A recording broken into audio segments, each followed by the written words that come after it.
SSC का नया नियम आया है। अगर छात्र ये नियम अप्लाई नहीं करते हैं तो भैया आपका एप्लीकेशन हो जाएगा कैंसिल। और अगर आप लोग एग्ज़ाम दिए हैं, बहुत अच्छे नंबर से रिज़ल्ट में नाम आया है, आपको कुछ दिन बाद ज्वाइनिंग मिलने वाला है जॉब के लिए, भैया ज्वाइनिंग से नाम काट दिया जाएगा, रिज़ल्ट से भी नाम हटा दिया जाएगा। यानी कि कुल मिलाकर अगर कहूँ तो एसएससी के जितनी भी वैकेंसी है, चाहे वो एमटीएस का हो, सीएचएसएल का हो, चाहे वो सीजीएल का हो, चाहे वो जेई का हो, चाहे वो स्टेनोग्राफर ग्रेड सीएनडी का हो, चाहे डिपार्टमेंटल कोटा का भर्ती हो, सीधा सीधा अगर कहूँ तो अगर आप लोग एसएससी डिपार्टमेंट का कोई भी फॉर्म भरते हैं तो आपको ये नियम करना बहुत ही ज़रूरी है। नियम का नाम है आईवी, आइडेंटिटी वेरिफिकेशन। जी हाँ, लेकिन साथियों ये आइडेंटिटी वेरिफिकेशन कब करना है, किसको करना है, इसके लिए एक समय सीमा है। अभी फ़िलहाल किन किन लोगों को करना है, आइए अच्छे से देखिए और समझ लीजिए। अगर इसमें आपका नाम है तो आपको भी ज़रूर करना होगा, नहीं तो आपका फॉर्म होगा रिजेक्ट। देखिए एसएससी का ऑफिशियली वेबसाइट आप लोग ओपन करिएगा तो कल यहाँ पर 3 तारीख को एक नोटिस अपलोड किया गया है शॉर्ट लिस्टेड कैंडिडेट का, stenographer grade C and D examination का। अब इसमें यहाँ लिख दिया गया है आईवी आपको मैंडेटरी करना है, आइडेंटिटी वेरिफिकेशन। अब ये आइडेंटिटी वेरिफिकेशन का समय सीमा क्या है, कैसे करना है, आइए दिखाता हूँ। सबसे पहले देखिए यहाँ पर मैं नोटिस को करता हूँ ओपन। जैसे यहाँ पर नोटिस ओपन करिएगा, देखिए सब्जेक्ट साफ साफ लिख दिया गया है, IV identity verification for the candidate short listed in FRTA of stenographer grade C and D examination. Clear. अगर आप लोग स्टेनोग्राफर का फॉर्म भरे हैं, अपना रजिस्ट्रेशन नंबर पासवर्ड से लॉगिन करिएगा। लॉगिन करने के बाद आपको FRTA का फर्स्ट स्टेप करना होगा। एकदम ऊपर में ही आपको ऑप्शन शो होगा। FRTA का फुल फॉर्म होता है first round of tentative allocation. Clear.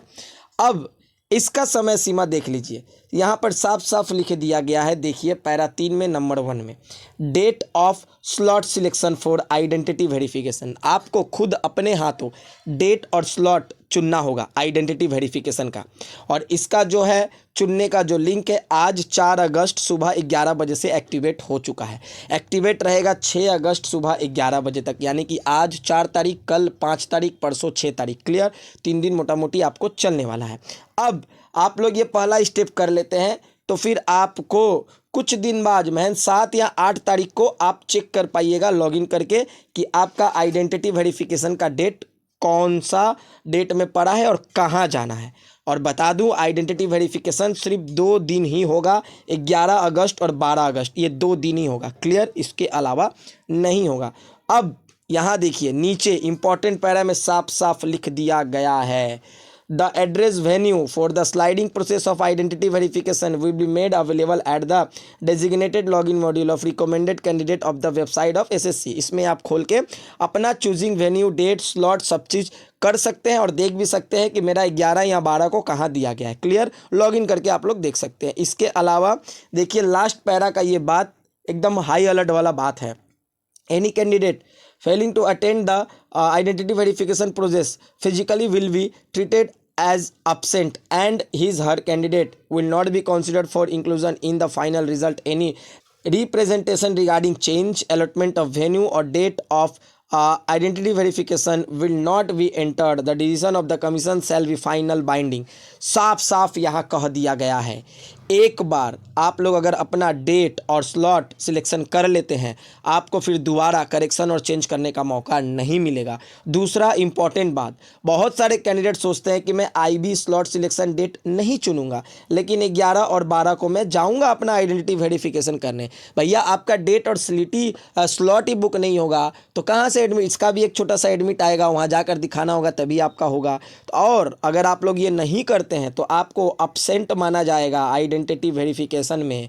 और ऐसा वैसा अपसेंट नहीं, सीधे अगर मान लीजिए सपोज दैट आप लोग कट ऑफ को क्रैक किए हैं, रिजल्ट में नाम आ गया है, ज्वाइनिंग के लिए हो या नेक्स्ट एग्ज़ाम के लिए हो, आपको उस रिज़ल्ट से नाम काट दिया जाएगा, एग्ज़ाम में ही एब्सेंट घोषित कर दिया जाएगा। तो भैया इसको कर लीजिए जल्द से जल्द। अब रहा बात ये अभी फ़िलहाल कौन लोग करेंगे, तो जो लोग stenographer grade C and D का एग्ज़ाम दिए हैं वही लोग करेंगे। अब धीरे धीरे करके एमटीएस का भी आ जाएगा स्लॉट सिलेक्शन, सीएचएसएल का भी आएगा, उनका जब एग्ज़ाम खत्म होगा तब धीरे धीरे करके आएगा। तो साथियों इन्फॉर्मेशन कैसा लगा कमेंट सेक्शन में कमेंट करें। ऐसे ही अपडेट पाने के लिए मेरे चैनल को सब्सक्राइब करके रखें, फॉलो करके रखें। मिलते हैं नेक्स्ट वीडियो में, तब तक के लिए जय हिंद, जय भारत, वंदे मातरम।